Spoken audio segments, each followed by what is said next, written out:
what our role is and how we can support nature and natural processes. Working at nature's scale is a really important element as well. We think a lot about nature reserves as being quite small scale, but really we need to start working at nature scale, which requires us to think more at landscape level, seascape level, looking at systems rather than individual elements. And this can be a challenge, finding areas large enough to be able to allow those natural processes to work at scale. Letting nature lead is a crucial element of rewilding.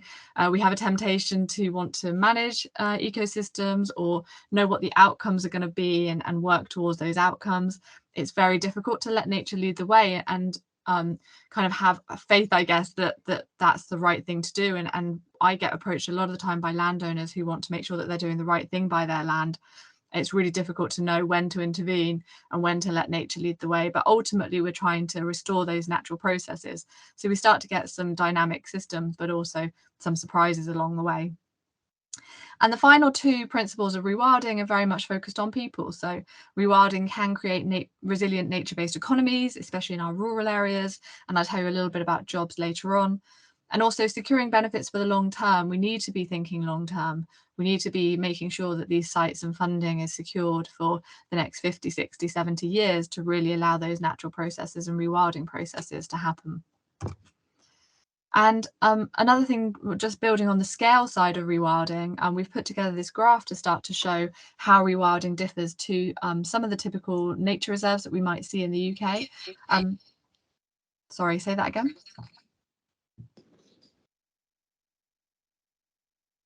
So we've got up in the top corner the green dots on the chart. These tend to be typical nature reserves where they tend to be smaller in scale, and the management intensity tends to be quite high because they have specific outcomes that they want to focus on. The rewilding projects we start to see in the blue areas, so some are still smaller scale, but the aim is to start moving up this scale to look at bigger areas and areas that we have lower management intensity as we let those natural processes lead the way. I'm going to play a video. I'm not sure whether it's going to work in terms of the background music, but we don't need the background music anyway, so I'll just start playing it.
Sorry. So hopefully that played, but I'm just showing a screenshot of the end illustration. So we've done this illustration to start looking at how could our uplands look different if we were rewilding. And if you have a look at this scene, you'll see that there's lots of mosaics happening within this landscape, and nature is complex and unpredictable. And if we did have a valley like this, it might not look exactly like this. We put some things in here that maybe are pushing our understanding of how nature works and how this rewilded landscape could look like. But if you have a look in here, we've got lots of complex different things happening. You can see the river's starting to rebraid and is being given the space to create these braided channels, create these new meanders, reconnecting with its floodplain, and has that space to move and re-wiggle. Just upstream, you can see there's a beaver dam that's being created, creating more wetlands. We've got lots of trees in this landscape, mostly hopefully natural regeneration. There are still some low numbers of animals in the landscape who are creating this mosaic of disturbance and grazed areas alongside the woodland that's starting to emerge. We've got a few predators back in here as well. restoring that natural process. But we've also got people within this landscape, and it's very important to make sure that we understand that rewilding still supports those nature-based enterprises, and supports people within the landscape. It's not about removing people or clearing them away at all. But I think one of the things I wanted to just get across with this illustration is that nature is predictable. We're working at very large scales, and through that it makes it really hard to measure and to be able to, with any certainty, be able to predict what's going to happen within these areas. So just a little bit about the Rewilding Network. This is a new network. It launched at the beginning of last year. It's something that I've been leading on, bringing together a group of landowners and land managers, project managers who are rewilding. And what we're aiming to do is really bring together this community of different rewilders to help facilitate knowledge exchange, support each other, but also to start to build some of the evidence base around rewilding. So we've got some really top level networking numbers on here. So we've got number of member projects, the amount of hectares in rewilding through the network. And we've also now extended that out to include marine rewilding projects, because when we're looking at the system as a whole, it's really important to make sure that we are including those marine rewilding projects, because anything that happens on the land is ultimately going to affect those marine projects as well. So we're starting to see a really great community of a range of different projects, from NGOs to private estates to community-owned areas to these marine projects, and starting to get a real diversity of different projects on there. And that helps us to showcase what rewilding looks like in a real sense, using real examples. But it also builds a community of these projects, which gives us quite a lot of opportunity, I think, to start to understand more about how rewilding's working, what some of the barriers are, as well as an opportunity to build the evidence base through this growing number of projects. So I'm just going to play another video, really, just to showcase that the rewilding isn't about a one size fits all. It's very much a kaleidoscope of a range of different approaches. None of the projects on the Rewilding Network are the same. And I think that's what makes rewilding really exciting, but it's what makes rewilding really difficult to do on the ground and to start. So this is just photos from some of the network projects, just to give you a feel of all the different approaches, the different habitats, the different interventions that have started to be taken. And it shows that, we've got these unique rewilding projects across the whole of Britain, and trying to share that knowledge. And, anyone starting out on a rewilding project, it's quite difficult to work out how to start, because all of the projects on the network are completely different. We've got upland areas, lowland areas, coastal areas. Some are using grazing animals, some are using other interventions such as deer control. So it does make it really exciting, but it makes it really hard if you're starting out on a rewilding project, or if you're looking to invest in a rewilding project, to understand, what's that project going to look like in a few years' time. But hopefully these examples can give a bit of a baseline or a bit of a benchmark to what could happen, but bearing in mind that each project is unique. So just on rewilding evidence, we've done a little bit of work through the network. The network's only 18 months old, so it's still really new, but we've started to identify the opportunity to really build the evidence base for rewilding in Britain.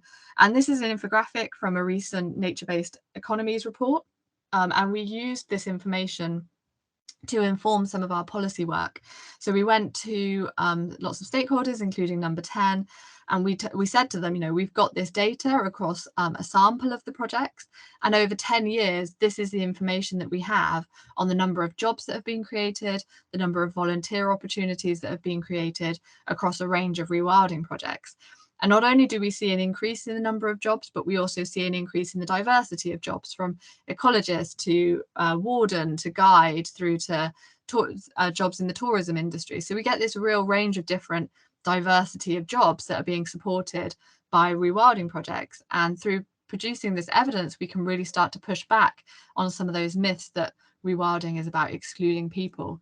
And it's really exciting to be able to get some of this data, but this is really top level data that we've collected so far. And already we've started to see how much it can make a difference to some of those policy works.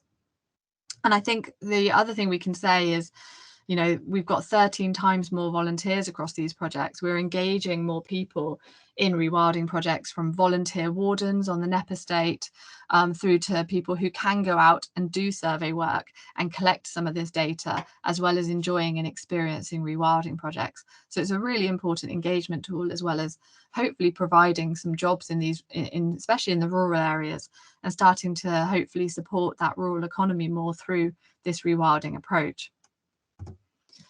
So we've started to collect some project-based evidence. It's really top level at the moment. As you can see, we've got jobs and volunteer opportunities across 160 projects now that we've got on the Rewilding network. And we're just collecting that really through conversations with rewilding projects. We're starting to get information on grazing animal numbers. So most of the rewilding projects on the network, especially in England and Wales, have livestock animals on there. They have livestock on their project, mimicking that natural proxy. And that's usually low numbers of cattle, pigs, horses, some sheep. So through collecting before and after numbers and around grazing animals and livestock units, we can start to understand how many animals are still being supported on those rewilding projects. And often a lot of the projects are still producing some food through wild meat production. Obviously not food production isn't the main primary aim of these rewilding projects, but there is some secondary food production that's also coming through. And we can start to monitor those numbers and understand how grazing animals are affecting some of the dynamic landscapes and the vegetation succession across these areas. We're also recording information on interventions, whether that's river restoration, peatland restoration, woodland planting, natural regeneration, species reintroductions. We're starting to collect data on who's doing what, so that, again, we get a bit of an example of, across the network, what are the main interventions that are happening. We're also collecting top-level information about funding streams. And actually what we found is that the type of funding streams after rewilding has started has diversified a lot and has opened up new funding opportunities for rewilding projects that weren't necessarily there before.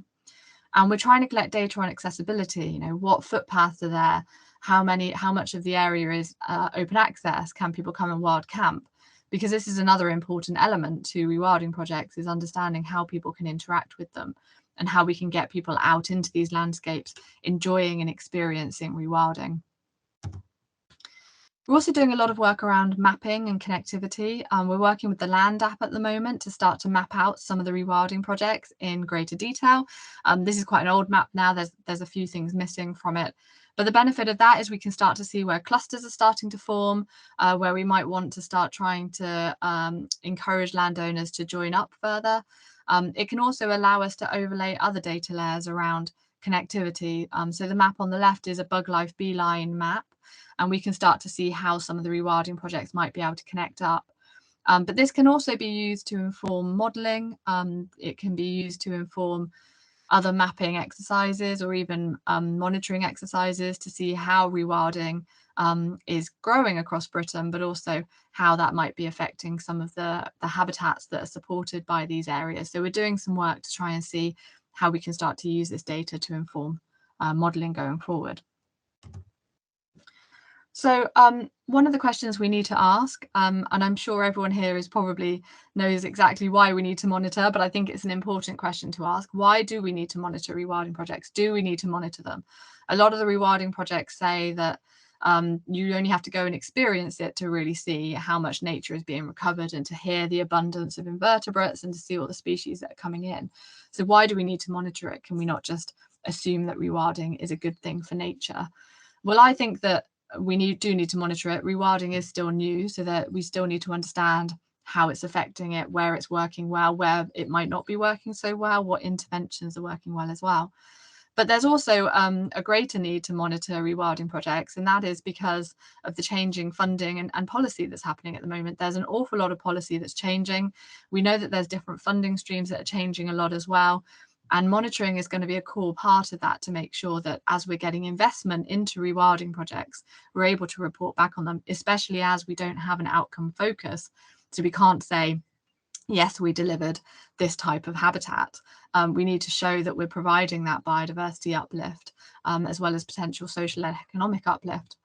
So I'm sure everyone's aware that in England, there's the new Environmental Land Management Scheme, or ELMS, and there's 3 different tiers of that, the top tier of which is landscape recovery, which is where we expect a lot of the large-scale rewilding projects to be included.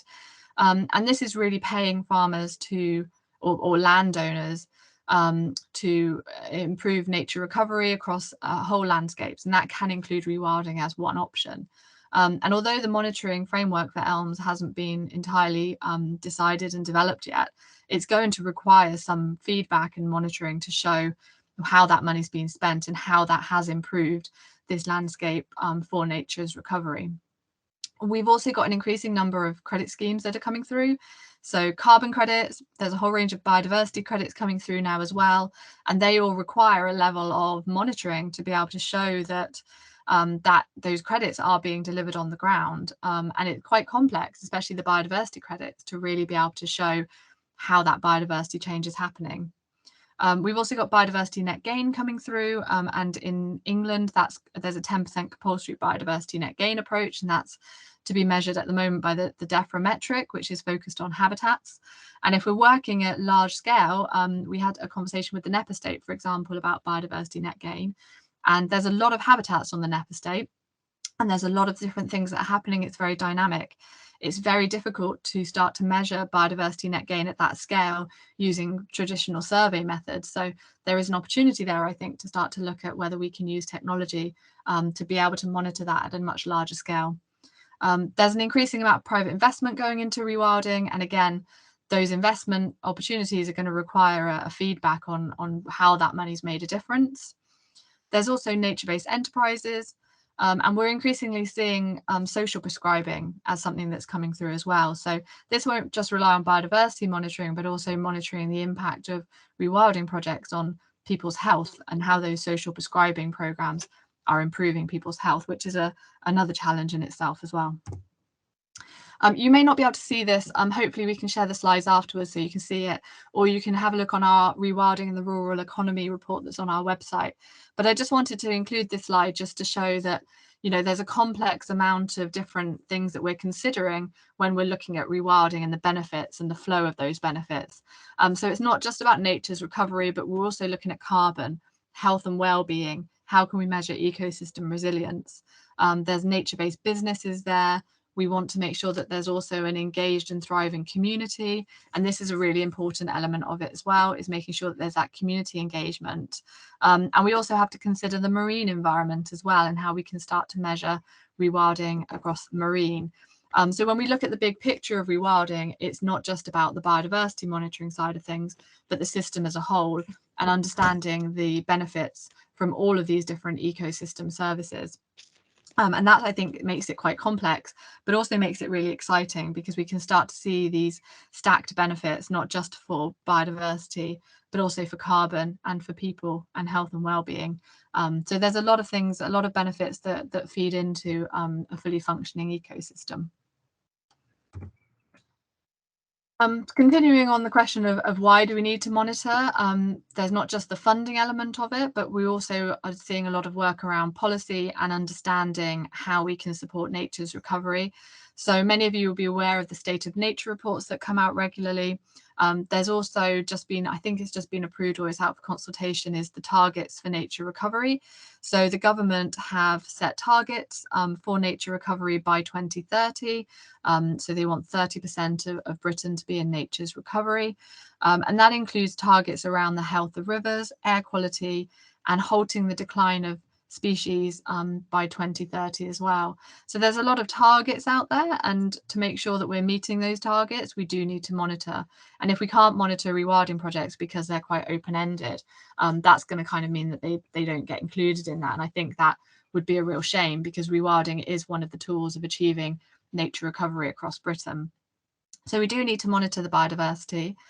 There's also a lot of policy around just transition in the rural economy, and can we start to look at how we can start to support that just transition through rewilding and nature recovery, and also support jobs in the rural economy and start to measure the impact of that. And as I said, there's a lot around health and well-being and social prescribing and green prescribing coming through. and trying to monitor that to see how rewilding and other nature recovery is supporting health and well-being is another really important element. So there's all these different funding streams, but also policy work that's coming through. And as I said, some of the top level evidence we've already started to collect through the Rewilding Network has already started to influence policy, and it has made a difference, especially with the job information that we've got, as well as some of the top level biodiversity monitoring that we've started to do. And I think going forward, it will be increasingly important to show how rewilding is making that difference. So just in terms of opportunities, we've got the Rewilding Network community. As I said, this is a Britain-wide community. So we've got projects in Scotland, England and Wales, covering uplands and lowlands, coastal and marine. We've got over 150 large-scale projects on there. So those are projects that are greater than 40 hectares or 100 acres. And we've also got 600 smaller scale projects. So this is less than 100 acres or 40 hectares in size. We've got projects on the network who are rewilding land, coastal areas and sea. So we've got a vast range of different projects and habitats covering whole systems really. And we are doing some work to try and see how we can start to make sure that terrestrial projects are connected up with marine projects going forward. I think it's worth remembering that rewilding is still new and innovative. Possibly about 5 years ago, we probably wouldn't have a network of this scale, and it really has started to ramp up over the last few years, which is fantastic to start to see that snowballing and to see more projects coming online, especially as the funding opportunities become available for it. But a lot of the time it is innovative. There are some common interventions that happen across projects, but we are also testing it and still understanding how nature works. And so every rewilding project is starting on their innovative journey to see what happens, letting things go a little bit, trying something new and learning from it. And this is where we get this feedback loop into the Rewilding Network as someone tries something and it might work or it might not, but we're all learning together. So it is still innovative, and this does make it quite difficult to know that there's not much certainty around rewilding at the moment. So it is very much testing the waters a little bit. But there is an opportunity to collect a data set to see what happens over time. How long does it take for these rewilding and natural processes to kick in? How long does it take for biodiversity to recover and for that abundance to start to move in? And does it take longer in some settings or with some interventions than others? So I think there's a real opportunity to build that evidence base and start to really understand how rewilding can start to make a difference. But there's also lots of challenges. As I've said, because we're letting nature lead the way, rewilding doesn't have a set outcome. We aren't writing management plans or habitat creation plans really for rewilding projects. It's about putting those pieces back in place and seeing what happens and intervening and tweaking as necessary, but really trying to let those natural processes dominate as much as possible. So we wouldn't have a project where you might have a pond here and a woodland here and grassland there. It is very much about letting those natural processes lead the way and see what happens. And that does mean that we get some surprising outcomes. For example, quite famously at the Knepp estate, purple emperors moved in where we weren't expecting to see purple emperors. They've now got turtle doves there. There's lots of species that are starting to come in abundance that we wouldn't necessarily expect to see. And I think understanding that we don't know exactly where some species thrive means that we are likely to get some surprises along the way, and it's trying to give nature that space to allow that to happen. And also we have got these dynamic, ever-changing landscapes, so understanding how that can fit in with some of these funding schemes and policy is also a really important challenge going forward. So letting nature lead the way means that we're monitoring change, not necessarily results. So it's really looking long-term, landscape scale, how can we start to see nature changing over time? And so we're expecting these dynamic, ever-changing landscapes and seascapes. We're expecting long-term change. But the question is, how do we know what good looks like? How do we know that that rewilding project is on the right trajectory? And natural processes are working as they should. And as I said, lots of projects and landowners and even landscape scale schemes want to know, are they doing the right thing? Do they need to intervene? How do we know that what's happening on site, especially when we see sea of ragwort or sea of bramble coming in, how do we know that that is actually good for biodiversity and people? And how do we know that that is how the natural processes should be functioning, especially in the highly modified landscape that we have at the moment? Just in terms of current data and approach, a lot of the rewilding projects are doing a lot of monitoring. All rewilding projects are doing monitoring of some kind, but the challenge is that all of the network projects are pretty much doing monitoring in slightly different ways, depending on budget, resource, who they've got available, what they might be interested in, or what surveys they know about.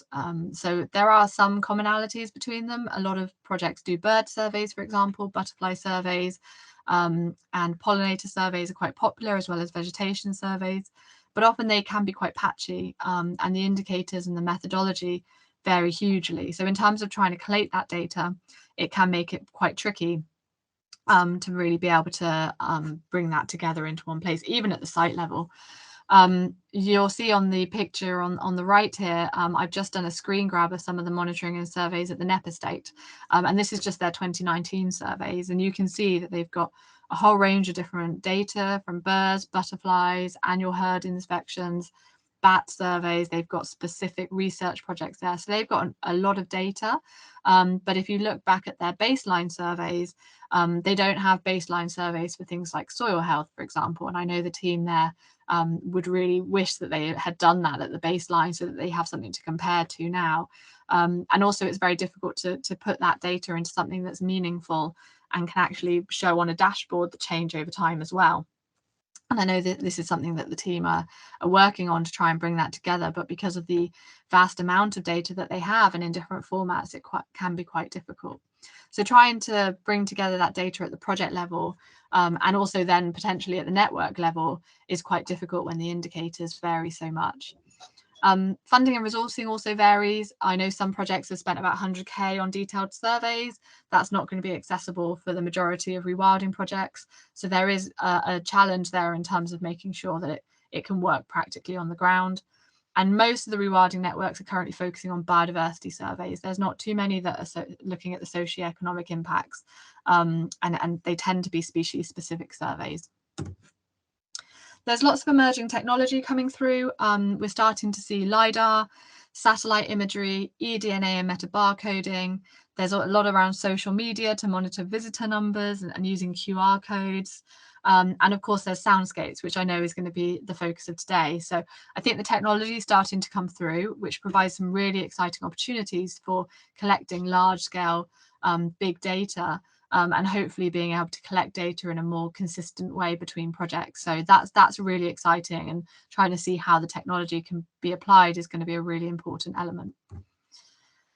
So at Rewilding Britain, we're trying to develop a monitoring framework for network projects. And this really is trying to show if you can only monitor the basic indicators, these are the basic indicators. There's going to be then a second tier in terms of if you can monitor a bit more, here are the second tier indicators, and then maybe a third tier for those that want to go full on and do all the detailed surveys. And this really is to try and make monitoring a little bit more practical, accessible and cost effective, but also try and create some consistency across rewilding projects so that we can collate it really and bring it together at the network level.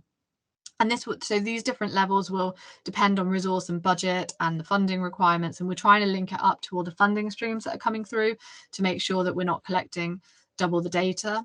But it's aiming to measure change over time and trying to understand how this links to ecosystem function, how this links to habitat types, and how this links then to scale and how long it's taking for these things to happen and the interventions that are being undertaken. So we're really starting to hoping to build a monitoring framework so that we can start to build an evidence base to show practically what things are changing on the ground. And this is just a screenshot that is very much in draft at the moment. So don't take this as given. We've still got to do some work to look at how we can start to monitor. But this is an example of what a level 1 monitoring scheme could look like. So we're looking at things like change in vegetation structure through looking at vegetation structure surveys using LiDAR, maybe aerial photography and mappings to look at habitat change over time, so that we can really start to look at these on the large scale. You'll see, as I've highlighted, we've started including soundscapes there as a possible indicator of trophic complexity. So we can start to see, as the soundscape becomes more diverse, can we start to then link that up to recovery of biodiversity and trophic complexity. We've also got things like invertebrates and livestock units on here. We're going to be measuring the amount of human intervention that takes place over time, because this is a really important element to see whether those natural processes are leading the way. We've got indicators around soil structure, water quality, hydrology, and then the size of the project. So this is just an indication of what that basic indicator level could look like. And if we can collect some of this data across the network, that should give us some really exciting data around what's happening within rewilding projects. So finally, onto the role of bioacoustics, which obviously is relevant for today's event. Many rewilding projects do use bioacoustics monitoring, but they're very species specific. So it tends to look at bird assemblages, bats, or targeting specific species using bioacoustics, like capercaillie, for example. And I know in the marine environment, I'm not a marine biologist, so I don't know this in any great detail, but I have spoken to marine colleagues who we work to, and I understand that bioacoustics monitoring is increasingly being used to measure change in marine ecosystems as well. So there is an element of bioacoustics monitoring already happening. Some are also using citizen science to try and help to put the detectors out and also to do some of the analysis. But soundscapes isn't an element being widely monitored yet. And I think that's a missed opportunity for rewilding projects, because I think it gives us that opportunity to start to measure change over time at the landscape level. So I said I was going to finish the presentation with some questions. And my questions to this group is, can soundscape monitoring provide us with more information about change in biodiversity and therefore ecosystem function? Can it give us an accessible opportunity to start to monitor some of that change in biodiversity and acoustic complexity? How can we make it accessible and cost effective? One of the things that comes up quite a lot is, how can we analyze that data so that it gives meaningful numbers, but can make it accessible in terms of that analysis, especially when we've got potentially lots of sound recordings and sites that we're looking at. What are the emerging opportunities? I think there's a lot of opportunities around marine, looking at larger scale. And I've also heard that there's research around soil soundscapes as well, and whether we can use that as an indicator of soil health. So I think it's a really exciting emerging opportunity to start to see, can we start to collect some really exciting data that will give us a basic indication of that biodiversity uplift, and maybe gives a baseline for then doing some more detailed monitoring in that second tier of the framework. I think it can also act as an engagement tool, and you'll see if you go on our website on the Rewilding Network, we've got individual project pages like the one on the right, and I'd love to be able to maybe have a sound clip on those project pages of how that soundscape sounds after rewilding has happened. So I think there's an engagement tool, not just for volunteers collecting data, but can we start to have a bit of a soundscape library of how these rewilding projects sound, so that if people can't go and visit for whatever reason, they still get the opportunity to hear and feel and experience that rewilding project, as well as seeing the photos. You know, the photos are great, but when you go and stand in a rewilding project and you feel the buzz and you hear the buzz of invertebrates and other animals in there, I think that's when you really start to feel that connection. So can we start having some of these soundscapes to really start to show and allow people to interact with those rewilding projects on a much greater level? And just a little bit about the future. So this is just kind of summing up the presentation, and I'm going to go back to the photo that we have of the illustration of rewilding in the uplands. So we're hoping to have a framework to monitor rewilding and to help build the evidence base. And I think this is going to be really exciting to catalyse and upscale rewilding across Britain. Once we can start to build that evidence base and build on all the exciting monitoring that's already happened, to really start to show stakeholders, policymakers, general public, the impact rewilding is having, not just on nature's recovery, but also on people and health and well-being and jobs and all of the things that come with rewilding. I think we can really make a strong case and hopefully persuade others to consider rewilding as an option for their land. We're seeing that happening already, but I think the evidence base will really strengthen that. Can we use this to start to inject more financing in rewilding projects, and making sure that we know what good looks like and that rewilding projects are being done in the best way possible? And also, can we create that connection with rewilding projects through soundscapes, through other media, so that people who maybe can't visit all of them can still experience them. So I hope that that's been useful. Hopefully the tech held up and you heard me okay.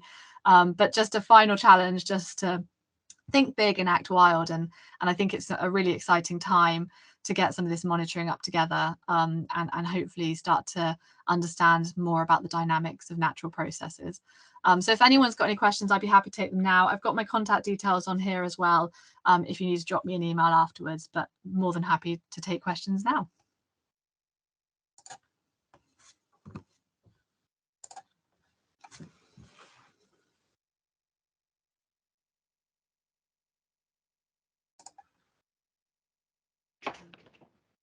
There was a large round of applause there. Yeah. Silent applause for me. You missed your round of applause. Sarah, thank you so much for that really, really informative and inspiring talk. Everyone online said that there were some problems with the room microphones, so I think we're going to do old school, like in protest style, and you ask the question in the room and I'll repeat it for the people online. We'll start with one question that came from online, which was a simple one. Is there a map of rewilding projects with contact details if people wanted to offering survey and monitoring support locally? Yes, there is. Hopefully you can hear me in the room. Yes, there is. There's if you go onto our website, there's a rewilding. I'll stick it in the chat as well. There's a rewilding network page, and I showed the screenshot of that in the presentation. But if you click on the projects near you or the projects that you're interested in, go on the project page. There's a website there that will take you through to those individual projects, and you can get in touch that way. Or if anyone's looking specifically to connect with rewilding projects, you're more than welcome to email us on the network email address, and we can always put you in touch with those projects as well. A little bit smoother, just so we're manually. So, Alice, if you finish your question with over or something like old school mic, we'll do. Sarah will have to, and then start speaking. Yeah. Okay. So Sarah has a question. Yeah, thanks. Seems like you've got so.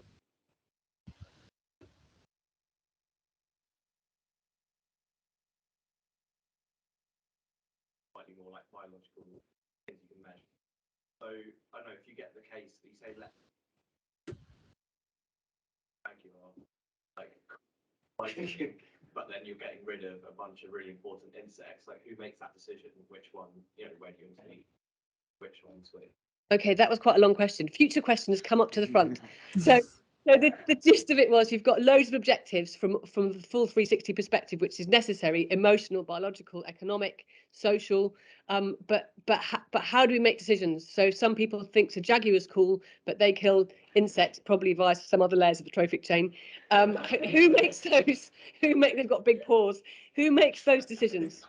Is that about right? Yeah. Is that over? Over.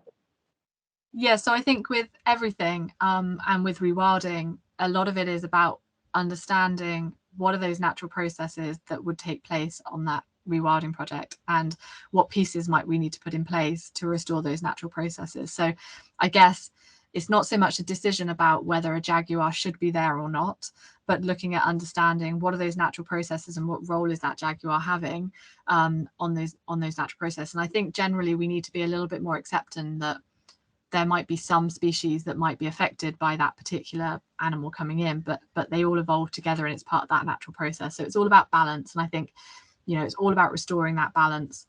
And at the moment, we have quite a lot of unbalanced ecosystems. So pulling those pieces back in places and having faith that if we have that scale and we have natural processes acting as they should, then you should restore that balance. And rewilding is very much about not looking at specific species, but looking at the system as a whole. So I hope that answered that question. Fantastic, thank you, Sarah. Jenna, do you want to? It might be easy, quicker, just to come up. It's simple. Okay. It's just, I guess when we were looking at reintroducing like the bee, the wolf, a lot of pushback from. I just wondered. Okay, so the question is, there's notoriously pushback from farmers on reintroduction of lynx and beaver and so on and so forth, high level animals. What pushback have you seen so far? Over. Yeah, so we get a lot of there is some pushback, and I think in some places there can be conflict, and it's about managing that conflict. But I think generally a lot of the conversations that we've had with farmers, with gamekeepers around even things like lynx and beavers, once they start to understand the benefits of them, and I think the evidence base helps with this as well, there does start to be better conversations with people around that. I think we're seeing less and less pushback on conflict. There are some small minority groups that are still pushing back on it, and understandably, because some of these species will come into conflict. So I think it requires those conversations, the evidence, but also having some kind of policy where farmers can get compensated for some of that damage, and making sure that they're not being affected financially by it, and just listening and understanding. You know, I think we do a lot of we have a lot of conversations with different stakeholders to really try and listen and work with them, and not enforcing things on them at all. And I think that's a really important element going forward.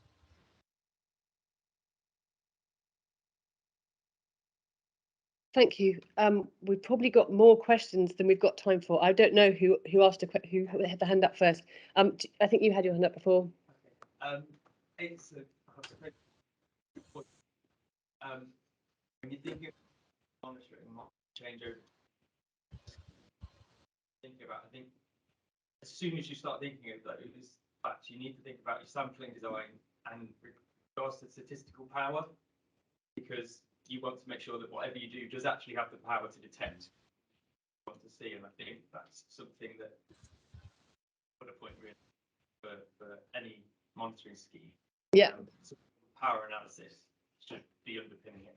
You could add that to this afternoon's Padlet. I'll send it to you later. Okay. Are you repeating that? Yeah, so the question was a comment around the need to ensure that any monitoring protocols have statistical power. Yes. Yeah, I think that's a really important element. You know, that consistency of data collection, but also the statistical side of things is really crucial. Yeah, I agree. Counts two, and you're in.